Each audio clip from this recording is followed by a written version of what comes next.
오늘 맥추감사 주일인데요. 지난 6개월 동안 지켜주신 그 은혜에 특별히 감사하는 그런 시간이죠.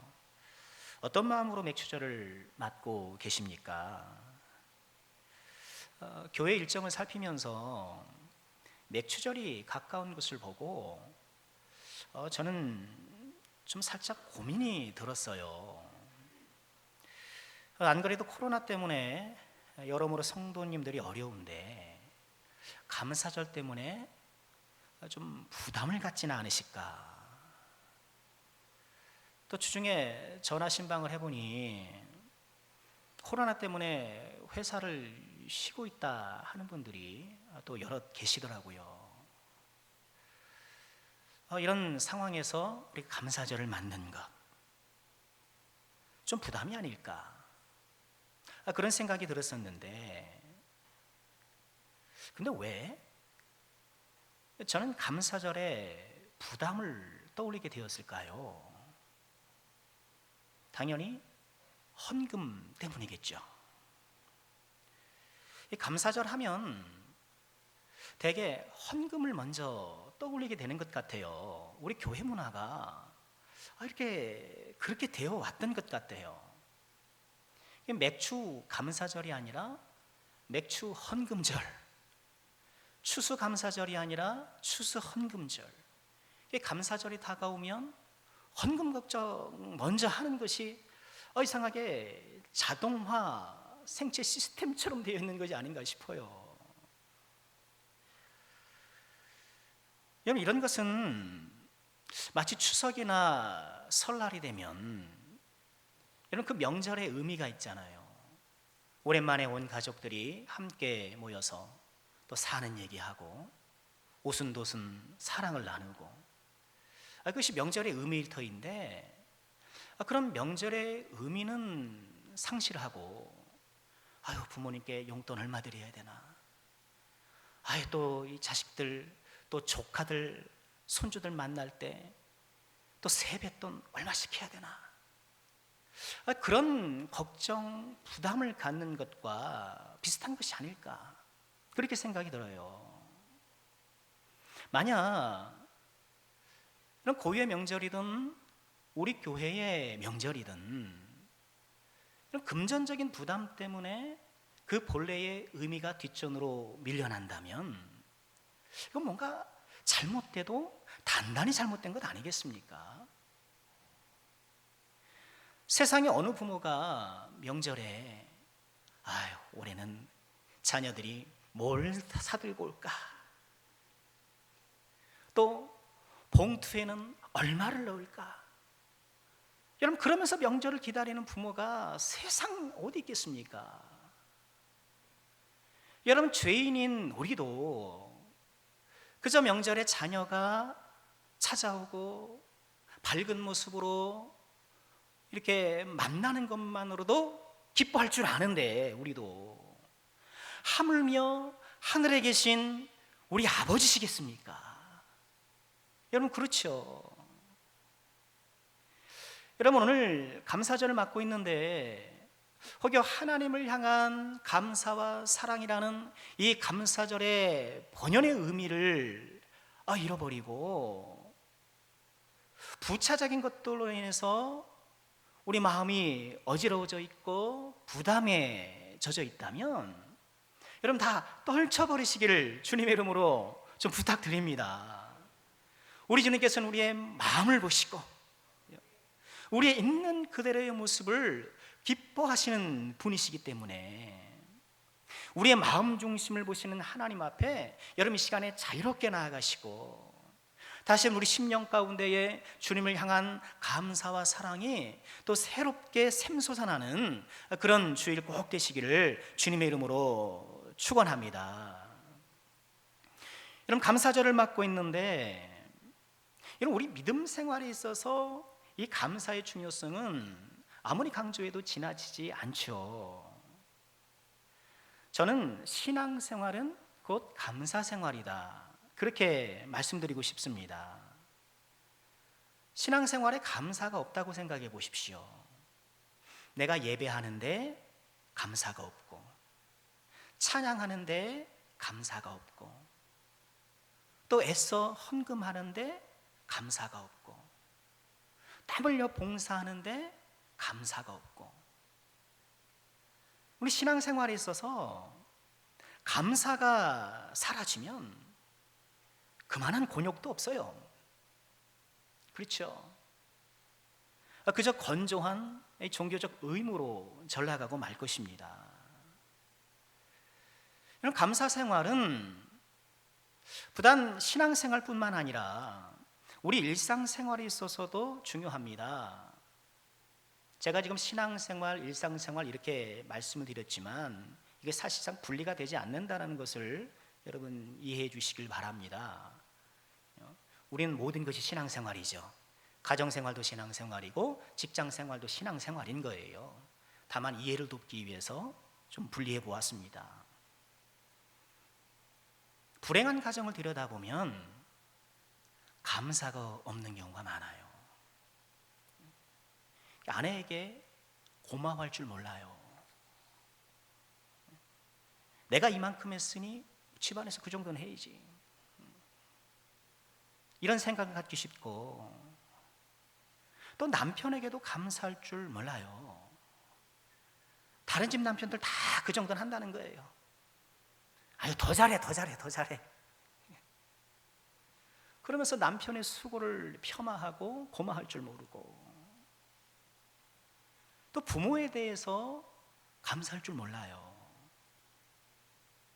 비록 충분히 나를 좀 지원 못 해줄 수도 있어요. 또 부모라고 다 천사는 아니잖아요. 그럼 어머니가 다 천사입니까? 우리가 아니잖아요. 그렇지 못하잖아요. 그러니 섭섭한 일이 있을 수도 있고, 또 큰 상처를 받았을 수도 있어요. 그러나 부모님이 계시기 까닭에 우리가 이 우주에 존재하게 되었고, 예수님을 알게 되었고, 장차 영생 복락을 누리게 된 것이죠. 확신컨대요, 비록 이 땅에서 나쁜 부모였다 할지라도 우리가 천국에 가면 감사하게 될 거예요.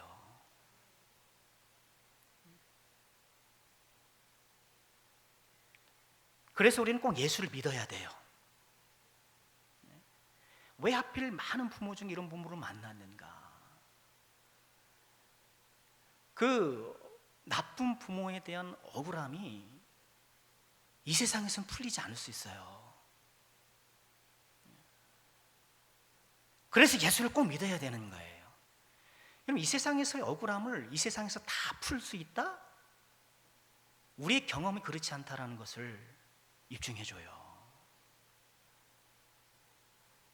천국이 없으면 우리는 억울해서 못 사는 거예요. 천국은 반드시 있어야 하며, 예수님이 반드시 있어야 하며, 우린 예수님을 반드시 믿어야 하는 거예요. 남편에게, 아내에게, 부모에게 감사할 때, 또 내가 다니는 직장에 감사할 때, 또 교회에 감사할 때, 여러분 교회가 다 이름만 되는 다 할 수 있는 그런 S교회가 될 수는 없는 거잖아요. 그러나 내가 섬길 수 있고 내가 신앙생활을 갈고 닦을 수 있는 이 교회를 주심을 또한 감사하고, 우리 심령에 감사만 잘 자리 잡고 있으면, 감사로 우리의 마음을 잘 다독이고 다스릴 줄만 알아도 우리 삶 속의 크고 작은 고통들을 현저히 감소시킬 수 있다. 여러분, 저는 그렇게 믿고 있어요. 감사는 우리의 교회와 일상을 망라한 하나님 자녀들의 삶에 있어서 없어서는 안 되는 거룩한 영성. 비록 우리의 현실은 녹록지 않은 것이 틀림없습니다. 여러분, 전 세계가 올해는 단 마이너스 성장이라 하지 않습니까? 마이너스인데 얼마나 마이너스냐? 얼마나 마이너스냐? 그 대결이에요. 1929년 미국 대공황 이후로 아마도 가장 경제적으로 어려울 것이다, 그런 불우한 전망들이 앞다투어 나오는데, 안 그래도 우리는 안 그래도 힘들었잖아요. 안 그래도 힘들었는데 아니 어디서 이 코로나19 이 괴상한 것이 또 나타나서 우리의 힘든 인생의 짐을 더 가중시키고 있잖아요. 여러분, 그러나 이런 때에, 이렇게 어렵고 힘든 이때야말로 오히려 우리가 하나님 앞에 감사해야 될 때가 아닐까.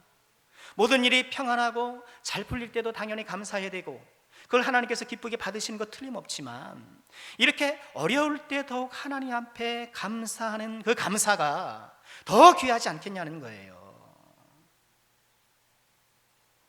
2020년 맥주감사주일을 맞이하여서 우리 안에 다시 한번 이 감사의 영성이 회복되어지고, 이를 통해 우리의 마음이 회복되고 가정이 회복되고 인생이 회복되는 이 회복의 역사가 더욱 있게 되기를 주님의 이름으로 축원합니다.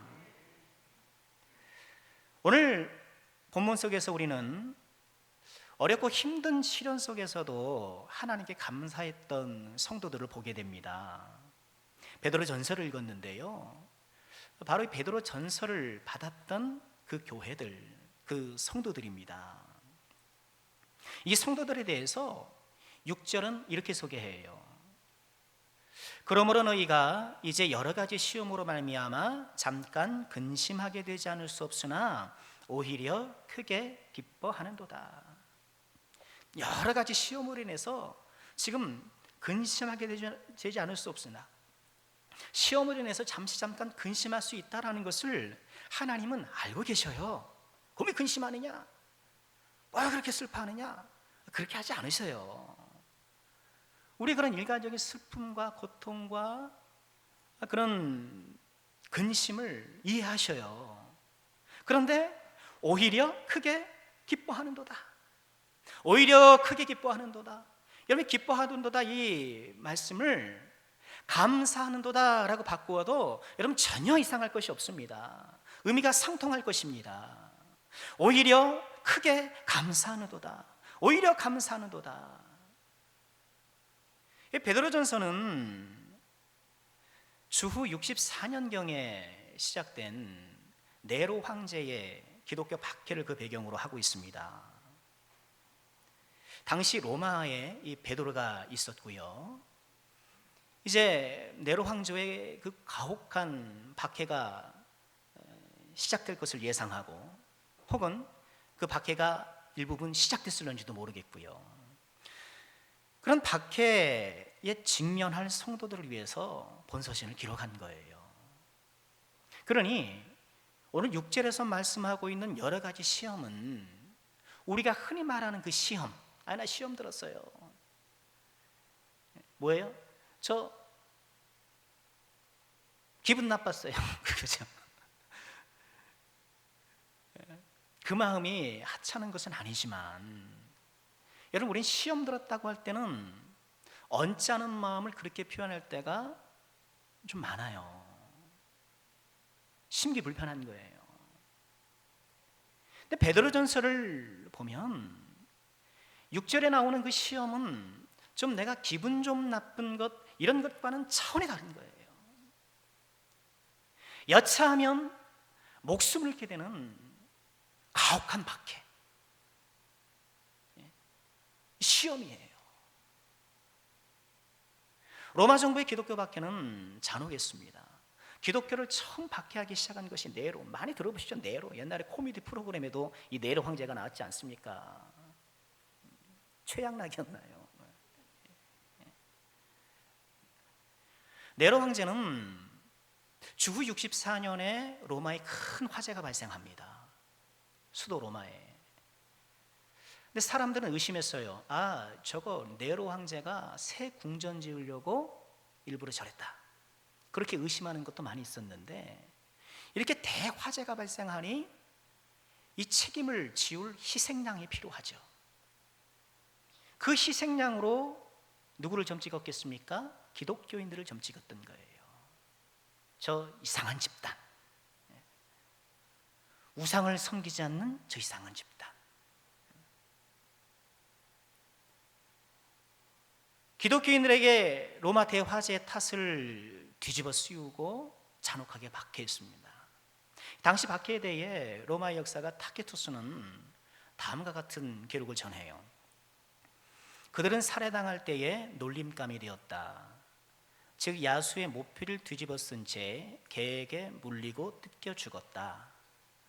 어떤 때는 십자가에 붙잡아 매고 혹은 불에 타기 쉽게 만들어 놓고 해가 지면 야간에 등불 대신 태웠다. 기독교인들을 그렇게 살해해서 야간에 가로등 삼은 거예요. 가로등. 지금 베드로전서의 편지를 받고 있는 이 성도들, 그들의 인생 문 앞에 지금 이 시련이 다가오고 있는 거예요. 이 시험이 지금 한 발자국 한 발자국 다가오고 있는 거예요. 이 네로 황제의 박해 때 이 베드로 사도도 순교당했고 또 바울 사도도 순교를 당했죠. 베드로는 십자가에 거꾸로 못 박혔고 전해지는 전생에 따르면, 또 바울 사도는 로마 시민권자였기 때문에 로마 시민권자는 십자가형을 안 했습니다. 그 덕이라고는 할까요? 덕이었습니까만 참수형을 당하고 말았지요. 여러분, 이런 무자비한 여러 가지 시험 앞에서 베드로 사도는 수신자들에게 뭐라고 얘기합니까? 교회를 향하여서 오히려 감사하고 있다, 오히려 기뻐하고 있다. 오히려가 무슨 뜻인가요? 오히려라는 단어를 사전에서 찾아보면 이런 해설이 있어요. 일반적인 기준이나 예상, 짐작, 기대와는 전혀 반대되거나 다르게 일반적인 예상을 완전히 깨는 거예요. 예상을 뒤집는 거예요.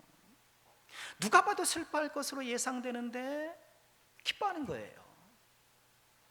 누가 봐도 원망하고 불평안해도 전혀 이상할 것이 없는데 감사하는 거예요.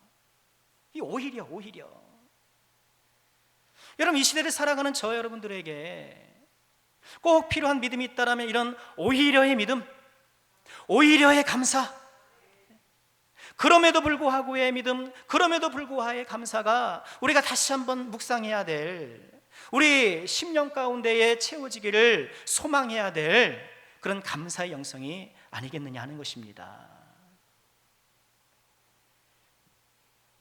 우리 상황은 말씀드린 대로 걱정할 수밖에 없는 것이잖아요. 수출로 먹고 살고 있는데 전세가 지금 마비가 상태가 되니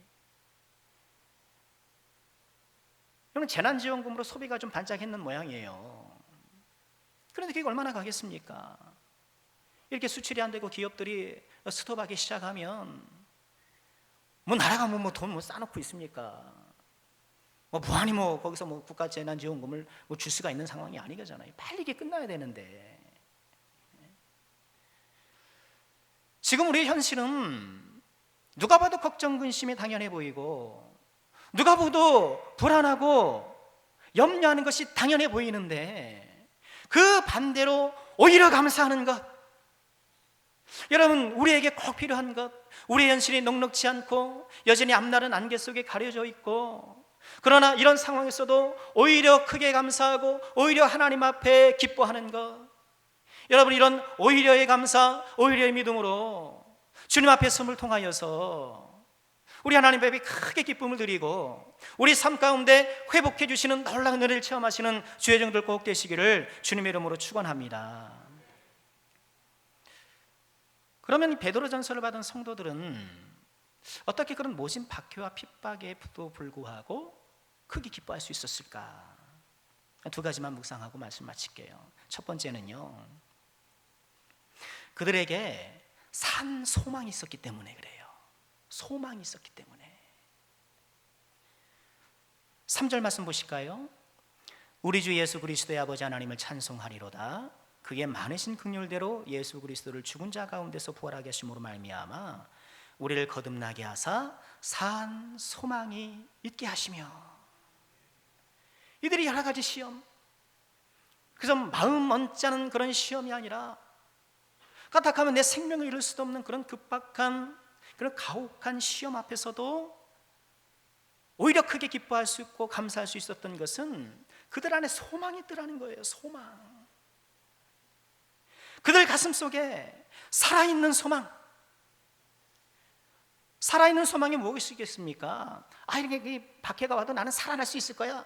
여러분, 살아날 수 있는 소망이 아니잖아요. 살아있는 소망, 사한 소망.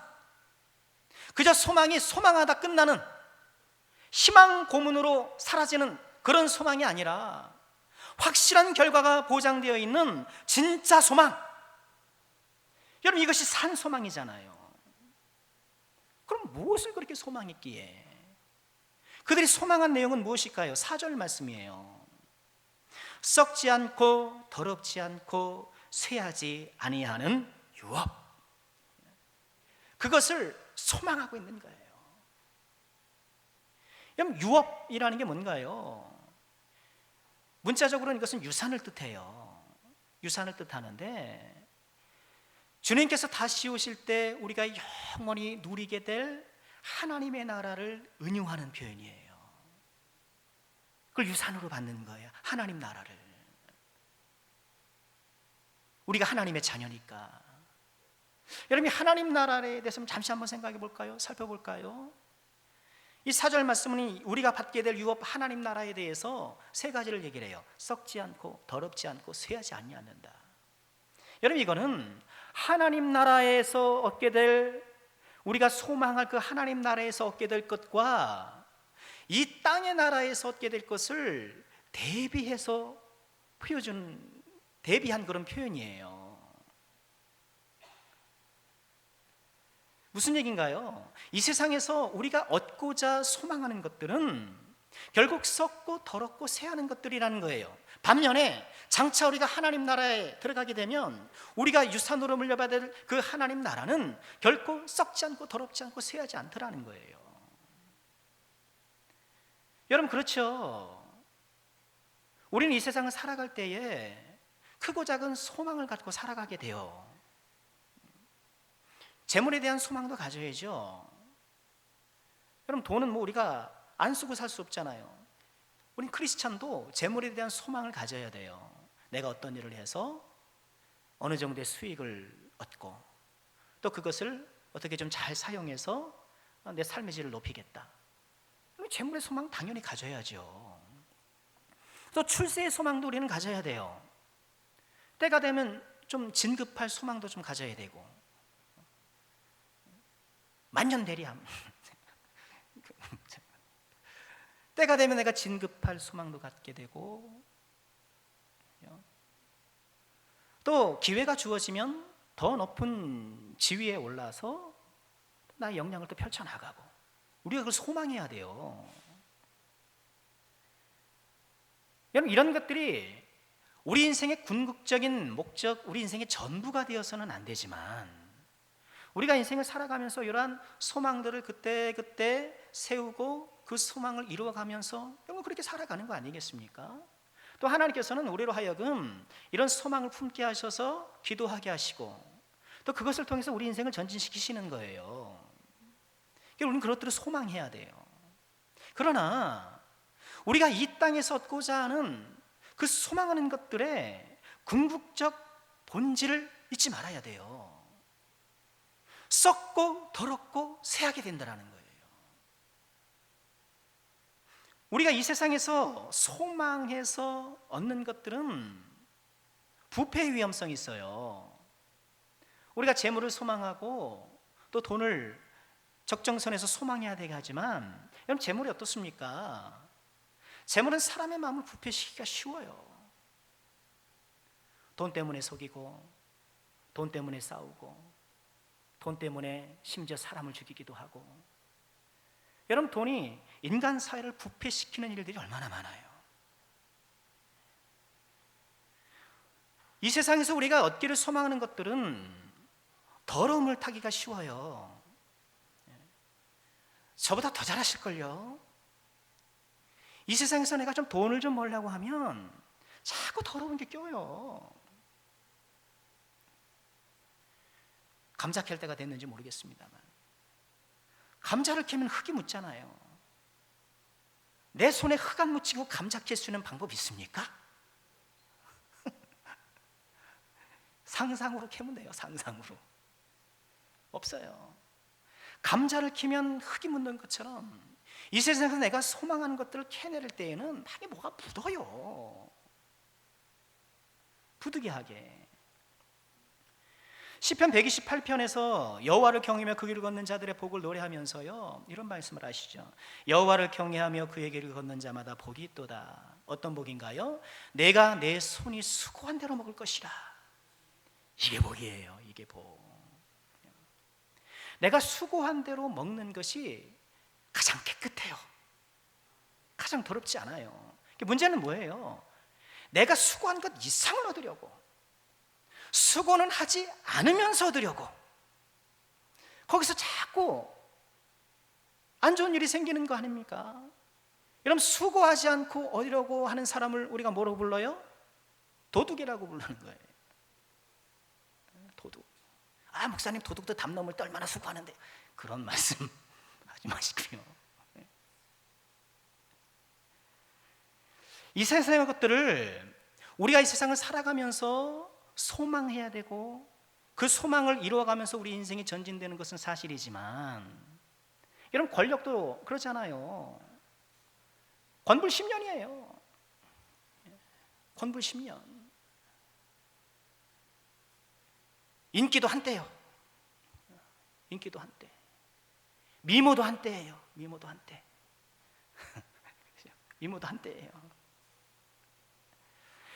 이 세상 나라를 살아가면서 우리가 어떤 것들을 소망하고 그 소망을 이루어가는 과정을 통해서 우리 인생이 발전하고, 이런 것들은 당연한 과정일 수 있겠으나, 여러분, 이것들이 갖고 있는 그 죄적인 속성들, 부패성, 그것에 또한 더러움, 또 그것이 쇠잔해 갈 수밖에 없는 그런 운명적인 것, 여러분, 이것들을 인식하고 우리가 그것을 추구하고 나가야 된다는 거예요. 이것들을 모르고 마치 그래 눈에 보이는 이 세상의 소망이 전부인 줄 알고 거기에 내 인생을 올인하고 그것이 전부인 줄 알고 그것을 쫓아가게 되면 결국 길을 잃게 되는 거예요. 여러분, 우리에게는 산 소망이 있으심을 믿으시길 바랍니다.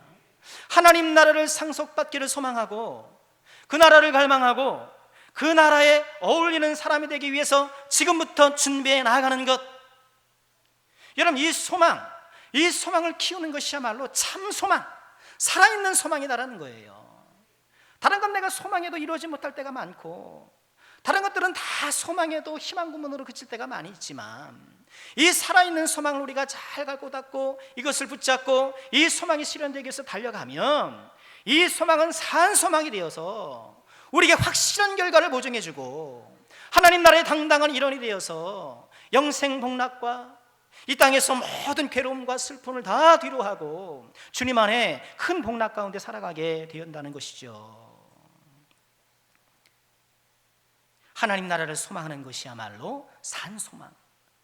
이 베드로전서를 받고 있는 사람들이 그 가혹한 시련 가운데서도 기뻐할 수 있는 이유가, 이런 살아있는 소망, 하나님 나라에 대한 소망이 생생하게 가슴을 막 뛰면서 살아있었기 때문에, 이 하나님 나라에 대한 소망이 죽은 소망이 아니라 살아있는 소망이라는 그 근거가, 이유가 오늘 본문에 세 가지로 정리돼요. 첫 번째는요, 이 하나님 나라라는 유업이 하늘에 간직되어 있기 때문에 그래요. 다시 4절 보실까요? 썩지 않고 더럽지 않고 쇠하지 아니하는 유업을 있게 하시나니 곧 너희를 위하여 하늘에 간직하신 것이라. 이 소망이 부끄럽지 않게 되는 것은 하나님이 딱 하나님 나라를 우리에게 주려고, 선물로 주시려고 딱 간직하고 있는 거예요. 하나님이 간직하고 있으니 누가 뺏을 수 있어요? 하나님이 간직하고 있으니 그것이 사라지거나 변동이 생길 수 있습니까? 하나님께서 하나님 나라를 우리에게 주시려고 그것을 잘 간직하고 계셔요. 또 이것이 산소망인 두 번째 이유는 우리가 그 유업을 얻기까지 보호를 받아요. 5절 말씀 보실까요?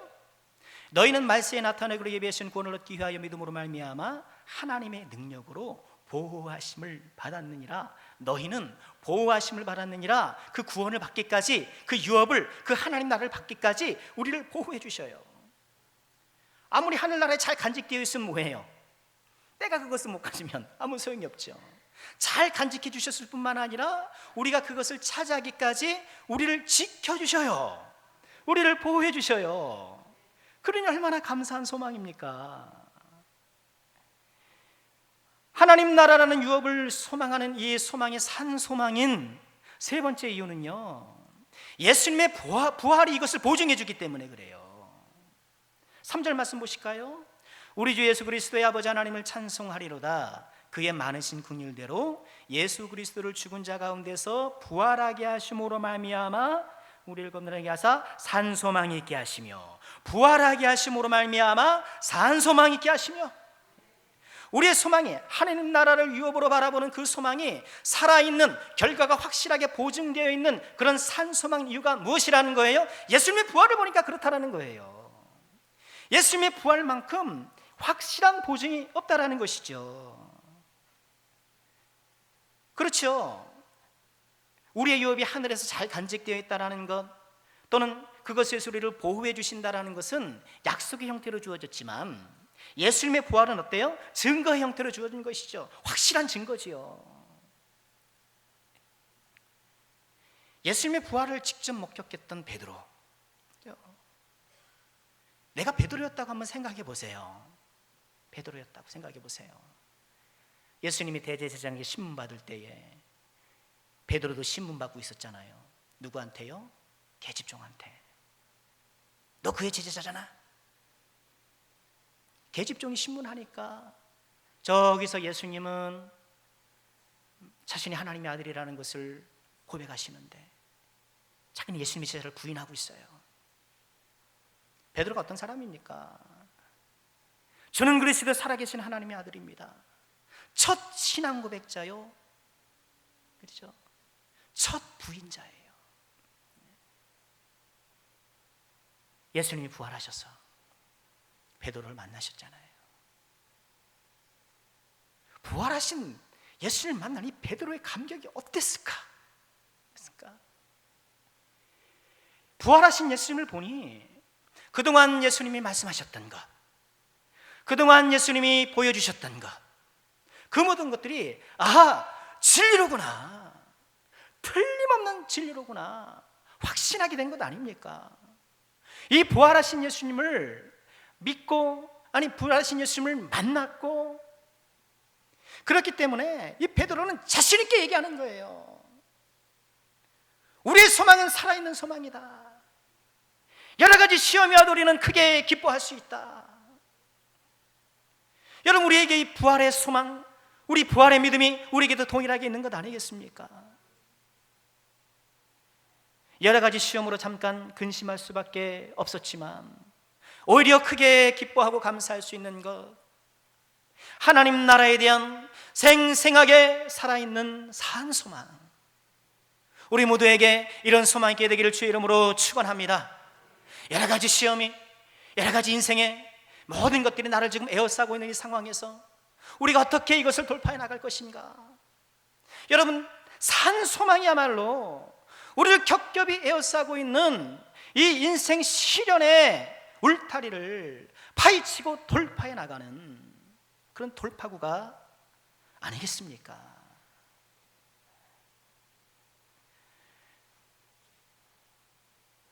이 성도들이 오히려 감사할 수 있었던, 여러 가지 시험에도 불구하고 오히려 감사할 수 있었던 두 번째 이유는요, 그 시험이 믿음을 정련시켜주기 때문에 그래요.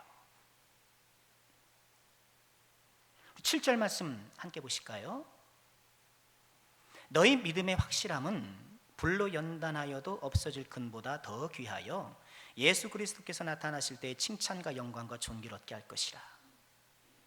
6절에서 여러 가지 시험이 와도 너희가 크게 기뻐한다고 칭찬을 했잖아요. 7절 말씀은 앞서 6절에서 말씀한 여러 가지 시험이 가져오는 이른바 긍정적인 효과에 대해서 말씀하는 거예요. 여러 가지 시험으로 오지만 그 시험이 어떻다라는 거예요? 믿음의 확실함을 증대시켜준다는 거예요. 믿음의 확실함. 좀 우리 번역이 조금 어색한 측면이 있는데요, 여러분, 확실함이라고 이게 번역된 이 단어가 도키미온인데요, 이 단어는 도키모스라는 단어와 그 의미가 같은 단어예요. 이 도키모스는 뭐냐면요, 시험 과정을 거쳐서 입증된 상태를 얘기를 하는 거예요. 그러니 이 로마 사회에서, 고대 사회에서 금을 정련하거나 또는 화폐를 만들거나 도자기를 만들 때 일련의 과정들이 있잖아요. 일련의 과정들을 잘 거쳐서 가장 좋은 품질의 그런 금이든 도자기든 화폐가 나왔을 때에 도키모스 이렇게 외치는 거예요. 합격 또는 통과, 도키모스라는 거예요.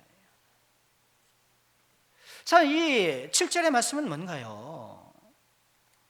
지금 여러 가지 시련이 다가오고 그것 때문에 우리가 잠깐 슬퍼하지 않을 수 없지만, 근심하지 않을 수 없지만, 그것이 우리의 믿음의 확실함을 증대시켜주고 우리의 믿음의 순도를 증대시켜주고 우리의 믿음의 품질을 향상시켜주고 하나님 앞에 인정받을 수 있는 믿음으로 입증시켜준다, 그런 해석인 거예요.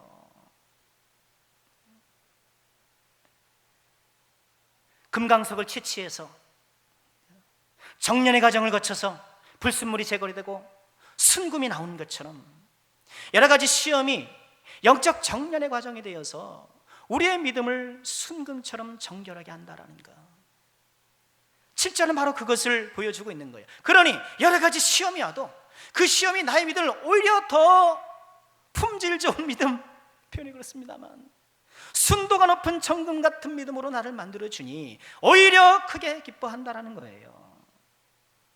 여러분, 그렇습니다. 시험 또는 고난, 시련, 어떤 단어도 좋습니다. 이런 것들에 대한 성경적 견해는 일관적이에요. 신과 약을 막론하고 일관적이에요. 그런 것들은 다만 고통이 아니라 거룩한 연단의 과정이라는 거예요. 베드로전서 4장 12절 이렇게 말씀합니다. 사랑하는 자들아, 너희를 연단하려고 오는 불시험을 이상한 일을 당하는 것 같이 이상히 여기지 말라. 오히려 너희가 그리스도의 고난에 참여하는 것으로 즐거워하라. 이는 그의 영광을 나타나실 때에 너희로 즐거워하고 기뻐하게 하려 함이라. 4장 12절에서도 분명히 말씀을 하시죠. 너희를 연단하려고 하는 불시험, 지금 네로 황제가 준비하고 있는 가옥관 밖에 이 불게 견줄 만한 그런 불시험 아닙니까? 그러나 그 불시험이 뭐예요? 너희를 연단하기 위한 것이다. 고난을 그렇게 해석하는 거예요. 그러니 이상히 여기지 말라. 왜 나에게 이런 일이 생겼는가? 왜 하나님은 나에게 이런 일을 허용하셨는가? 그런 답을 찾을 수도 없는 질문에 함몰되어 가지고 스스로 시련을 쓴뿌리로 키우는 그런 오류에 빠지지 않고, 이유는 모르겠어.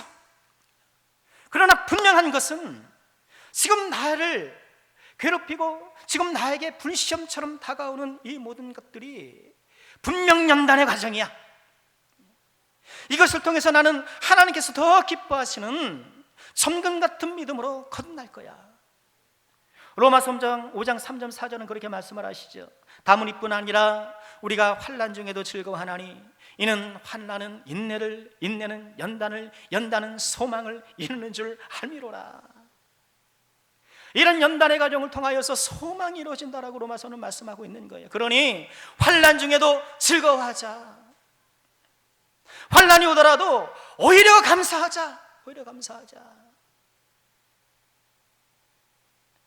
환난이 정련의 과정이 되어서 그날에 하나님 앞에 칭찬과 용기와 영광과 존귀를 얻게 될 우리로 세워준다는 것을 믿고 여러 가지 시험에서도 믿음으로 감사할 수 있는 우리 모두가 될 수 있기를 주님의 이름으로 축원합니다.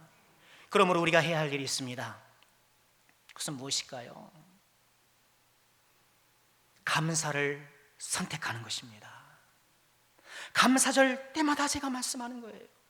감사를 선택하는 것. 오늘 6절 말씀에 기뻐하는도다, 오히려 크게 기뻐하는도다 라고 이렇게 말씀이 되어 있는데, 이 기뻐하는도다라는 이 동사는요, 기뻐하라 라고 명령형으로 번역을 해도 문법적으로 조금도 문제가 없어요. 똑같아요. 명령형과 이 직설법이 형태가 똑같아요. 그래서 어떤 성경을 보면 명령어로 번역을 해요. 표준 세번역 성경 보면, 그러므로 지금 잠시 동안 여러분이 여러 가지 시련을 겪으면서 어쩔 수 없이 슬픔에 빠져 있더라도 이것을 기뻐하십시오. 명령어로. 공동번역도 그래요. 그러므로 기뻐하십시오. 여러분이 지금 얼마 동안 여러 가지 시련을 겪으면서 슬퍼할 수밖에 없겠지만 그것은 여러분의 믿음을 순수하게 만들기 위한 것입니다. 기뻐하십시오. 기뻐하십시오. 이런 감사에 대해 갖는 우리의 흔한 오해가 뭔가요? 감사는 마음에서 우러나와야지. 반만 맞는 말이에요. 여러분, 감사는 감정의 문제가 아니에요. 감정이 있을 때 감이 있을 때 감사해야지. 그것이 진짜가 아니겠는가? 여러분, 거기에 속지 마세요. 감사가 담은 감정이라면 명령할 수 없어요. 감정을 어떻게 명령합니까? 좋아하라 명령합니까? 슬퍼하라 명령할 수 있습니까? 감정은 명령할 수가 없는 거예요. 감사하라고, 여러분, 성경에서 얼마나 우리가 많은 감사의 명령들을 만나게 됩니까? 그것은 우리가 감사를 선택할 수 있는 것이기 때문에, 감사가 다만 감정의 문제가 아니라 그 이상의 것이기 때문에 우리가 이렇게 명령하시는 거예요. 기쁨을, 여러분, 감사를 선택하시기를 주님의 이름으로 축원합니다. 지금 어려운 시기에, 지금 내 직장이 불안하고, 지금 내 생계가 어떻게 될지 모르고, 우리 자녀들이 지금 미래가 불투명한 가운데 있지만, 그래서 누가 봐도 걱정하기 마땅하고, 누가 봐도 근심하는 것이 마땅하고, 화를 내도 전혀 이상할 것이 없는 그런 상황이다 할지라도 오히려 감사함을 통하여서, 오히려 하나님 앞에 감사를 선택함을 통하여서 하나님의 놀라운 일들을 경험하게 되시는 우리 사랑하는 모든 죄인들 되시기를 주님의 이름으로 축원합니다. 말씀 마치겠습니다. 여러 가지 시험에도 크게 감사할 수 있는 것, 그것은 우리에게 산 소망이 있기 때문에 그래요. 하나님 나라에 대한 결코 흔들 수 없는 소망, 우리를 위해 간직해 주셨고, 우리가 그것을 얻기까지 우리를 보호해 주시며, 예수님의 부활을 통해서 확실하게 보증해 주신 이 하나님 나라에 대한 소망을 가슴 가득 품으시고, 지금 이 어려운 시기 가운데 우리에게 주어지는 여러 가지 시험에도 불구하고 오히려 감사하는 우리 모두가 될 수 있기를 소원하고요. 이 여러 가지 시험이 잠시 나를 슬프게도 할 수 있고, 잠시 나를 낙심하게 할 수 있으나, 그러나 이 시험이 정년의 과정이 되어서 우리의 믿음의 순도를 높이는 하나님의 큰 계획 안에 있다는 것을 다시 한번 기억하고, 순도 높은 믿음을 이 시험의 과정을 통하여서 잘 정련하여 하나님께 칭찬과 영광과 존귀를 얻는 우리 모두가 되어야 되겠습니다.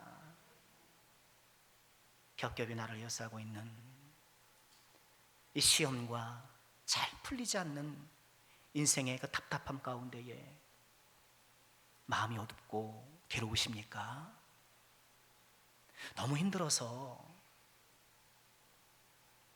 낙심하고 있습니까?